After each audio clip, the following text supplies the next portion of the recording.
News নির্ভীকের পক্ষ থেকে সকলকে শ্রদ্ধা, শুভেচ্ছা, অভিনন্দন এবং ভালোবাসা জানিয়ে শুরু করছি ইরান ইসরায়েল সংঘাত নিয়ে আজকের গুরুত্বপূর্ণ প্রতিবেদন।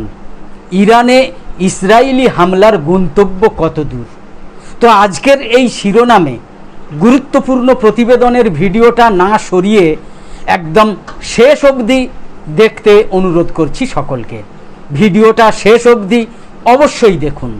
আজকের প্রতিবেদনের শিরোনাম হচ্ছে ইরানে ইসরায়েলি হামলার গন্তব্য কত দূর যেতে পারে এই ঘটনাক্রম।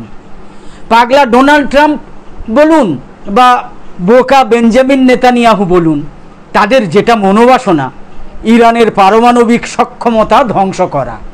তো সেই পাগলের মনোবাসনা মতো ইরানের পারমাণবিক সক্ষমতা ধ্বংস করতে ইসরায়েল যদি ব্যর্থ হয় তখন কি হবে?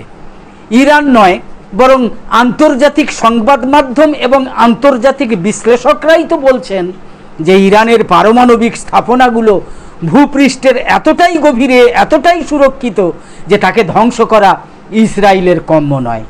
শুধু তাই নয়, আমি বলছি না, চোখ কান খোলা রাখলে আপনিও জানতে পারবেন যে এমনও মনে করা হয় যে ইরানের হাতে 16 থেকে 18টা পরমাণু বোমা, আবার বলছি 16 থেকে 18টা পরমাণু বোমা 5 থেকে 8 দিনের মধ্যে 300 থেকে 350 সেন্টিফিউজ পরিমাণে ইউরেনিয়াম সমৃদ্ধকরণ রয়েছে। চরম চাপে পড়লে ইরান তখন পরমাণু পরীক্ষা চালাতে দ্বিধা নাও করতে পারে।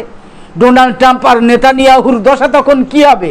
এ তো আর সাদ্দাম হোসেনের ইরাক নয় যে কাজের থেকে কথায় এগিয়ে বেশি। এ তো ইরান, পৃথিবীর আদি সভ্যতার দেশ ইরান। কি হবে তাহলে? ইরানে ইসরায়েল যে হামলা চালাবে সেটা নিয়ে তো কয়েক মাস ধরেই জল্পনা চলে আসছিল। আপনি বলবেন তাহলে ইরান এত বড় ক্ষতি, এত সেনা শীর্ষকর্তার প্রাণহানি, এত পরমাণু বিজ্ঞানীর প্রাণহানি আটকাতে পারলো না কেন? আসলে সত্যিই ইরান জানতো যে ইসরায়েল হামলা করবে, কিন্তু এটা ভেবে উঠতে পারেনি যে ডোনাল্ড ট্রাম্প তাদের সাথে আলোচনা চালিয়ে যাওয়ার মাঝখানেই ট্রাম্পের ইশারাতেই ইসরায়েল কাপুরুষের মতো আচমকা সেনাকর্তা, পরমাণু বিজ্ঞানীদের অপ্রস্তুত অবস্থায় হত্যা করবে, যেটা যুদ্ধাপরাধ এবং সন্ত্রাসী হামলা। ইসরায়েলের সেই হত্যাকাণ্ডের পর ইসরায়েল আর ইসরায়েলের বশংবদ দেশগুলো যখন ভাবতে শুরু করেছে যে ইরান শেষ, ইরান একেবারে শেষ, তখনই ইরানও ভয়াবহ প্রতিশোধমূলক পাল্টা হামলা শুরু করে। দেশটার সর্বোচ্চ নেতা আয়াতুল্লাহ আলী খামেনেই ইসরায়েলকে এর চরম পরিণতি ভোগ করতে হবে বলেও হুঁশিয়ারি উচ্চারণ করেছেন। যদিও এখনো পর্যন্ত ইরানের প্রতিশোধ চূড়ান্ত অবস্থায় যায়নি। দুজন ইসরায়েলি জেনারেল সহ গুরুত্বপূর্ণ কিছু সামরিক কর্মকর্তা নিহত হয়েছেন বলে বিভিন্ন আরব সূত্র জানিয়েছে। ইসরায়েলে নিহতের সংখ্যা এখনো পর্যন্ত নাকি 15 জন ছাড়ায়নি। অন্যদিকে ইরানের তাবরিজে হামলা করতে যাওয়া দুটো ইসরায়েলি F-30 যুদ্ধ বিমান সহ মোট তিনটে F-30 যুদ্ধ বিমান ভূপাতিত করার দাবি করেছে তেহরান, যা আজ অবধি ইতিহাসে নেই বলা যায়। ইরান 2 পাইলটকে প্যারাশুটে নামার পর গ্রেপ্তারের ভিডিও প্রকাশ করেছে। ইসরায়েল শতাধিক লক্ষ্যবস্তুতে আঘাত হানার বিপরীতে ইরানও ইসরায়েলের কয়েকশোর মতো লক্ষ্যবস্তুতে আঘাত করেছে। যুদ্ধ দ্বিতীয় পর্যায়ে উন্নীত হলে দুপক্ষ টেকটিক্যাল যুদ্ধাস্ত্র ছাড়িয়ে স্ট্র্যাটেজিক অস্ত্র ব্যবহার শুরু করতে পারে। তবে যুদ্ধের দ্বিতীয় দিনে ইরানের তৃতীয় দফা মিসাইল আক্রমণ এবং 3টে F-30 যুদ্ধ বিমান ভূপাতিতের পর পাগল ডোনাল্ড ট্রাম্প নাকি যুদ্ধ বন্ধের জন্য মরিয়া হয়ে উঠেছেন বলে খবর, যদিও মুখে বাঘ মারার হুমকি তিনি দিয়েই চলেছেন। ইসরায়েলের ইরানে হামলা শুরু এবং তাতে শীর্ষ সামরিক কমান্ডার, পরমাণু বিজ্ঞানীদের হত্যা এবং পরমাণু স্থাপনাকে লক্ষ্যবস্তু করা থেকে স্পষ্ট যে বিমান হামলাটা ইসরায়েলের নেতৃত্বে হলেও এর পেছনে আমেরিকা সহ ইসরায়েলের সমস্ত মিত্র দেশের কমবেশি সহযোগিতা রয়েছে। এই হামলা যে এখানেই শেষ হবে না, এর লক্ষ্য যে মধ্যপ্রাচ্যকে নতুন একটা অবয়ব দেওয়ার গভীর ষড়যন্ত্রের বাস্তবায়ন, সেটা বলেই দেয়া যায়।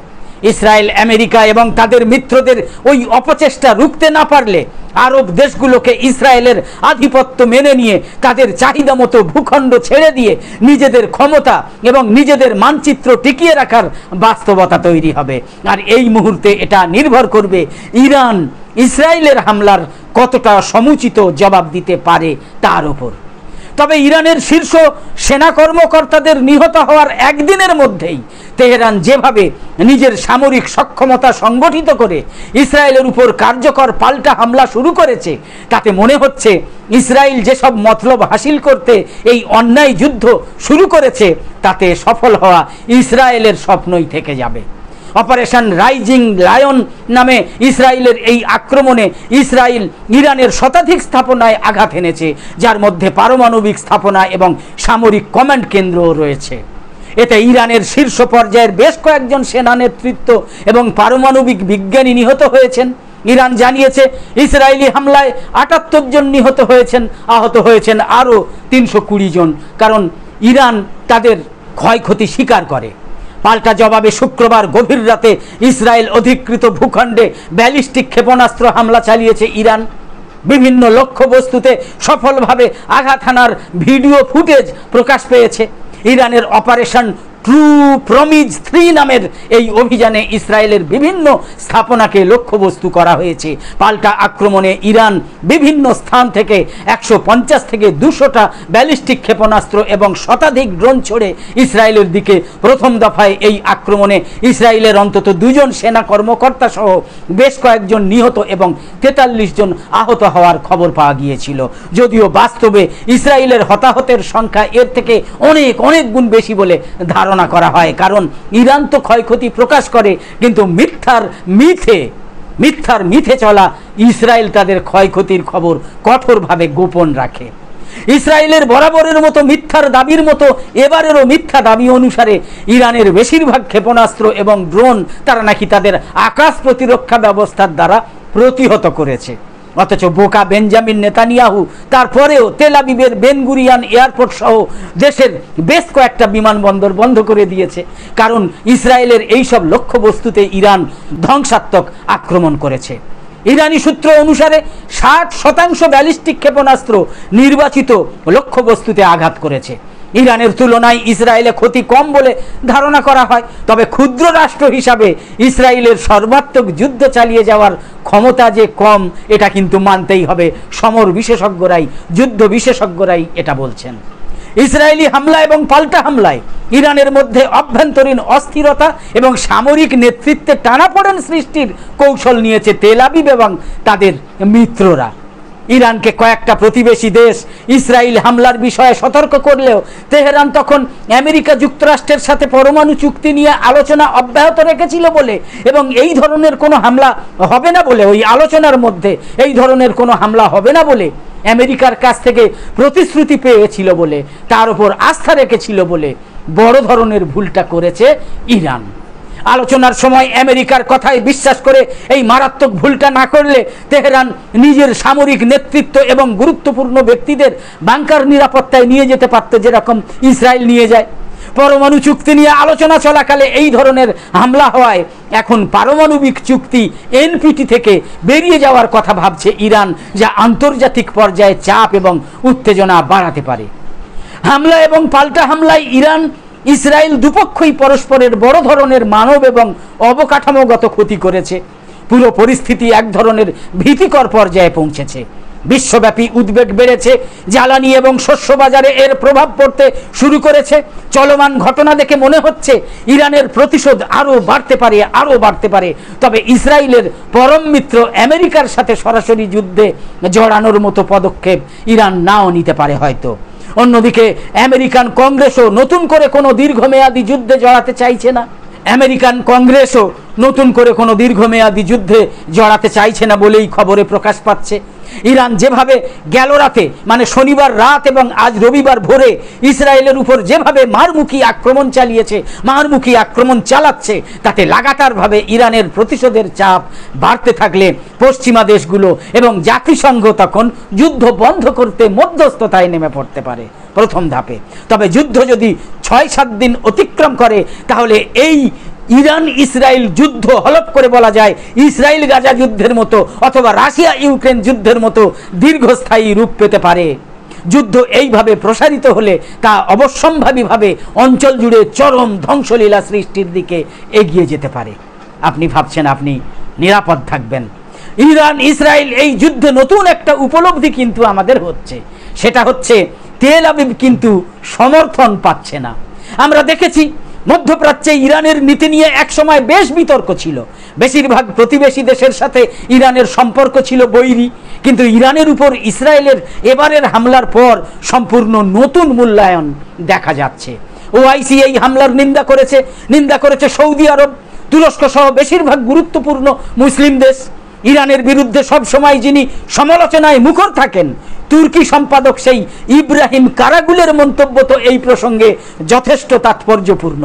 তার মূল্যায়ন হলো এই রকম, তিনি বলেছেন সবার ভাবা উচিত যে যারা আজ তেহরানে হামলা করেছে তারা আগামীকাল ইস্তাম্বুলে হামলা করার অপচেষ্টা করবে।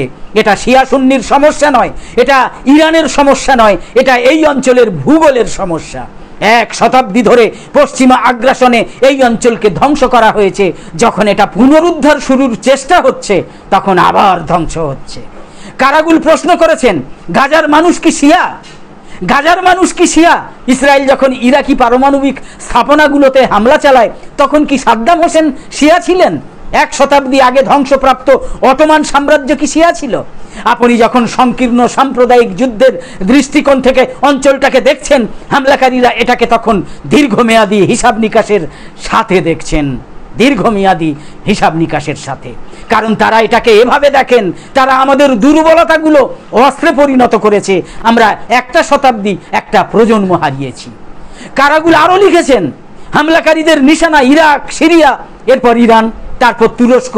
ক্রুসেডের পর থেকে একটা লড়াই চলছে, আমরা এর কেন্দ্রবিন্দুতে আছি। এই ভূগোলের 1 বর্গ মিটারও দখল এবং যুক্তরাষ্ট্র, ইউরোপ ও ইসরায়েলের কাছে আত্মসমর্পণকে বৈধ বলে মনে করে এমন কোনো যুক্তি নির্দোষ হতে পারে না। তার মূল্যায়নের বিশেষ প্রতীকী গুরুত্ব রয়েছে। ইসরায়েলের হামলাকে যুদ্ধ ঘোষণা হিসেবে আখ্যা দিয়েছে ইরান। পাল্টা হামলায় ইরান শত শত ড্রোন এবং ক্ষেপণাস্ত্র ছুঁড়েছে ইসরায়েলে, রাজধানী তেল আবিবে, রাজধানী জেরুজালেমে। সামরিক এবং কূটনৈতিক প্রস্তুতি জোরদার করেছে। ইরান ঘনিষ্ঠ জোট হিজবুল্লাহ লেবানন সীমান্তে ইসরায়েলের সাথে সংঘর্ষ বাড়িয়ে দিয়েছে।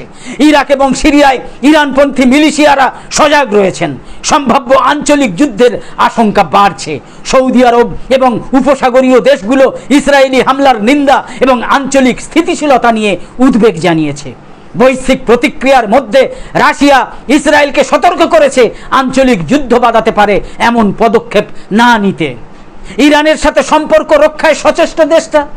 চীন শান্তিপূর্ণ সমাধানের ওপর জোর দিয়েছে।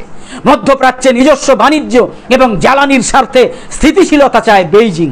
আন্তর্জাতিক সংগঠনের মধ্যে জাতিসংঘ যুদ্ধ বন্ধের আহ্বান জানিয়েছে এবং জরুরি বৈঠকের আয়োজন করেছে। ইউরোপীয় ইউনিয়ন উভয় পক্ষকে সংযম প্রদর্শনের আহ্বান জানিয়েছে। কিন্তু আমেরিকা কি করছে আর কি চাইছে আমেরিকা? ইরানের পারমাণবিক এবং ইরানের সামরিক অবকাঠামোয় ইসরায়েলের হামলা চালানোর বিষয়ে আমেরিকা সরাসরি অংশ না নিলেও ওয়াশিংটনের যে পুরো ভূমিকা ছিল, ওয়াশিংটনের যে পুরো ভূমিকা রয়েছে, ডোনাল্ড ট্রাম্পের যে পুরো ভূমিকা রয়েছে, এটা কিন্তু অস্বীকার করা যাবে না। আমেরিকা গোয়েন্দা তথ্য ভাগাভাগি করে নীরব অনুমোদন এবং হামলা পরবর্তী কূটনীতির মাধ্যমে মধ্যপ্রাচ্যে সংঘর্ষ এবং নিয়ন্ত্রণের মধ্যে ভারসাম্য বজায় রাখতে ভূমিকা পালন করছে। ইসরায়েলকে আমেরিকা কৌশলগত গোয়েন্দা তথ্য সরবরাহ করেছে এবং হামলা পূর্ব পরিস্থিতি নিয়ে সচেতনতা বজায় রেখেছে। ওয়াশিংটন প্রকাশ্যে সমর্থন না করে ইসরায়েলের পদক্ষেপে নীরব সম্মতি দিয়েছিল। আঘাত পরবর্তী কূটনৈতিক উত্তেজনা হ্রাস এবং জোটের আশ্বাসের ওপর দৃষ্টি নিবদ্ধ রাখে ওয়াশিংটন। আমেরিকার নীতিগত উদ্দেশ্য হলো পূর্ণাঙ্গ যুদ্ধ ছাড়াই ইরানের পারমাণবিক ক্ষমতা নিয়ন্ত্রণে আত্মসমর্পণমূলক একটা পরমাণু চুক্তিতে পৌঁছানো। আমেরিকা এটাই চেয়েছিল। সিআইএ এবং মোসাদের মাধ্যমে ঘনিষ্ঠ গোয়েন্দা অংশীদারিত্ব বজায় রয়েছে দুদেশের মধ্যে। সিগন্যাল, ইন্টেলিজেন্স এবং স্যাটেলাইট নজরদারির মাধ্যমে সংবেদনশীল ইরানি স্থাপনাগুলোকে লক্ষ্যবস্তু করতে ইসরায়েলকে সহায়তা করছে ওয়াশিংটন। প্রকাশ্যে সংযমের আহ্বান জানালেও একাধিক কূটনৈতিক সূত্রের তথ্য অনুসারে আমেরিকা গোপনে হামলার বিষয়ে সবুজ সংকেত দিয়েছিল ওই পরমাণু চুক্তি নিয়ে আলোচনার মাঝেই, ইরানের সঙ্গে পরমাণু চুক্তি নিয়ে আলোচনার মাঝেই। তারপরে হামলার পর মার্কিন বিবৃতিতে ইসরায়েলের আত্মরক্ষার অধিকারে, কোট আনকোট আত্মরক্ষার অধিকারে জোর দেওয়া হয়েছে। সেই সাথে সব পক্ষকে উত্তেজনা এড়াতে আহ্বান জানা হয়েছে দ্বিচারিতা। কৌশলগত দৃষ্টিভঙ্গি অনুসারে আমেরিকা দ্বৈত নিয়ন্ত্রণ মডেলের অধীনে কাজ চালিয়ে যাচ্ছে। ব্রুকিন্স ইনস্টিটিউশন এবং চ্যাথাম হাউসের তথ্য অনুসারে আমেরিকা নিরপেক্ষ পর্যবেক্ষক নয়, বরং একটা নীরব কৌশলবিদ। আমেরিকার লক্ষ্য হলো নিজেকে অন্য একটা আঞ্চলিক যুদ্ধে না জড়িয়ে ইরানকে চাপ দেওয়ার জন্য ইসরায়েলকে যথেষ্ট ক্ষমতায়ন করা, ইসরায়েলকে যথেষ্ট ক্ষমতা দেয়া। একদিকে ইসরায়েলকে সামরিকভাবে সমর্থন করা, অন্যদিকে কূটনৈতিকভাবে ইরানকে নিয়ন্ত্রণ করা। এর ভবিষ্যৎ ভূরাজনৈতিক প্রভাব কি তাহলে? ইরান ইসরায়েল সরাসরি যুদ্ধে জড়ালে পুরো মধ্যপ্রাচ্য অস্থিতিশীল হয়ে উঠতে পারে, এটা সারা পৃথিবী এখন দেখছে। বিশেষ করে পারস্য উপসাগরের নিরাপত্তা বিঘ্নিত হলে বিশ্বব্যাপী জ্বালানির বাজারে অস্থিরতা বাড়বে, এটা কেউ অস্বীকার করতে পারবে না। ইরানের জ্বালানি নেটওয়ার্কে হামলা চালালে তেহরান তখন ভূমধ্যসাগরের তলদেশ দিয়ে যাওয়া ইসরায়েলি পাইপলাইন উড়িয়ে দিতে পারে। যুদ্ধ অব্যাহত থাকলে ইরান, রাশিয়া, চীন বনাম ইসরায়েল, আমেরিকা আর আরব আমিরাতের নতুন একটা সামরিক জোট গঠনের সম্ভাবনা রয়েছে, কারণ আরব আমিরাত তো দেশের মধ্যে গণ্য নয়। প্রশ্ন হলো, ইসরায়েল ইরান হামলা এবং পাল্টা হামলায় সবচেয়ে বাজে পরিস্থিতি কি হতে পারে? আপাতত ইসরায়েল এবং ইরানের মধ্যে লড়াই শুধু দুটো দেশের মধ্যে সীমাবদ্ধ আছে বলে মনে হচ্ছে। জাতিসংঘ এবং অন্যান্য দেশ ও অন্যান্য সংস্থা সংযমের আহ্বান জানিয়েছে। যদি লড়াই আরও তীব্র হয় এবং আরও প্রসারিত হয়, তাহলে আমেরিকা কিন্তু সরাসরি জড়িয়ে যেতে বাধ্য। আমেরিকা অস্বীকার করলেও ইরান গভীরভাবে বিশ্বাস করে যে মার্কিন বাহিনী ইসরায়েলের আক্রমণ সমর্থন ইত্যাদি করেছে, তা না হলে মৌন সমর্থন করেছে। ইসরায়েল একা এটা করতে পারে না। এতে ইরান মধ্যপ্রাচ্যে মার্কিন লক্ষ্যবস্তুতে আঘাত করতে পারে। আমেরিকা এই ধরনের হামলার আশঙ্কা করে ইতিমধ্যেই কিছু কর্মী প্রত্যাহার করে নিয়েছে। এটা হলে ইসরায়েল সংঘাতের সাথে আমেরিকাকে জড়ানোর যে চেষ্টা করছে ইসরায়েল, তা একেবারে 100% সফল হবে।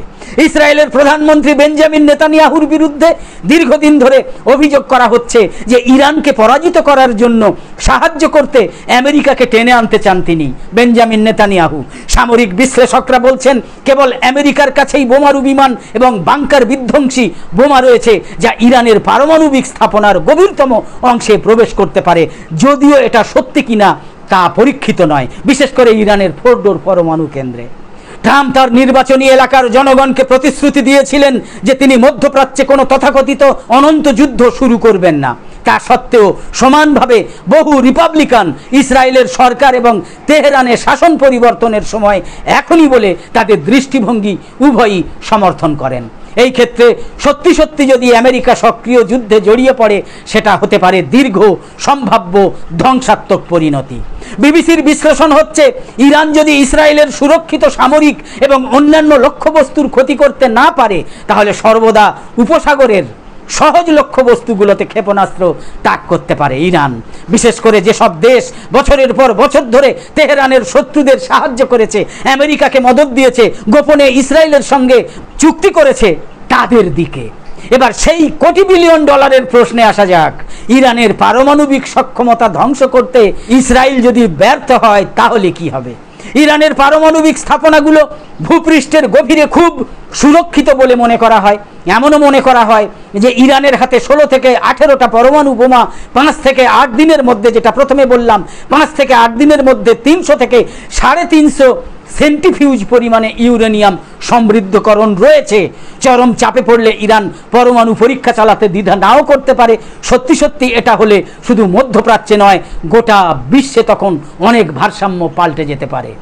নিউজ নির্ভীকে প্রায় প্রতিদিনই দেখতে পাচ্ছেন ঝটপট 10টা খবর সহ সাম্প্রতিক বিষয়ে গুরুত্বপূর্ণ প্রতিবেদনের এমনই সব ভিডিও, যা বেশিরভাগ মূলধারার সংবাদ মাধ্যম, বিশেষ করে মূলধারার টিভি চ্যানেলগুলো প্রকাশই করে না। তারা মূলত কেন্দ্রের এবং কোনো ক্ষেত্রে রাজ্যের শাসক দলের সন্তুষ্টি অর্জনে বেশিরভাগ ক্ষেত্রেই এমন সব সংবাদ ইত্যাদি পরিবেশন করে যা রীতিমতো সাম্প্রদায়িক বিদ্বেষ ছড়ানোরই নামান্তর। সেজন্যই এইসব মিডিয়াকে গদি মিডিয়া বলতে হয়। বিপরীতে রবিশ কুমার, অশোক কুমার পান্ডে, অজিত আঞ্জুম, অভিষেক শর্মা, আকাশ ব্যানার্জি, ধ্রুব রাঠে, সঞ্জয় শর্মা, দীপক শর্মা, মোহাম্মদ জুবায়েদদের মতো ভারতের মুষ্টিমেয় কিছু স্বতন্ত্র সংবাদকর্মী এবং বিশ্লেষকদের অনুসরণ করে হাতে গোনা আরও কয়েকজনের মতো আমরাও সত্য খবর উন্মোচনে সদা দায়বদ্ধ থাকার চেষ্টা করি। অন্তত আমাদের প্রত্যেকটা গুরুত্বপূর্ণ ভিডিওর বা লাইভ সম্প্রচারের নোটিফিকেশন পেতে ইউটিউবে সাবস্ক্রাইব এবং ফেসবুকে লাইক ও ফলো করে আমাদের আরও নতুন নতুন ভিডিও তৈরি করতে এবং লাইভ সম্প্রচারে উৎসাহিত করতে লাইক, কমেন্ট এবং শেয়ার করে নিউজ নির্ভীক ইউটিউব চ্যানেল আর ফেসবুক পেজের সঙ্গে থাকুন। তো আপাতত শেষ করছি, পরের পর্বে আবার দেখা হবে। আশা করি সকলে খুব ভালো ও সুস্থ আছেন, আর কামনা করি সকলে সবসময় খুব ভালো এবং সুস্থ থাকুন। আর ইরান ইসরায়েল সংঘাতের টাটকা খবর পেতে নিউজ নির্ভীকে চোখ রাখুন। ধন্যবাদ।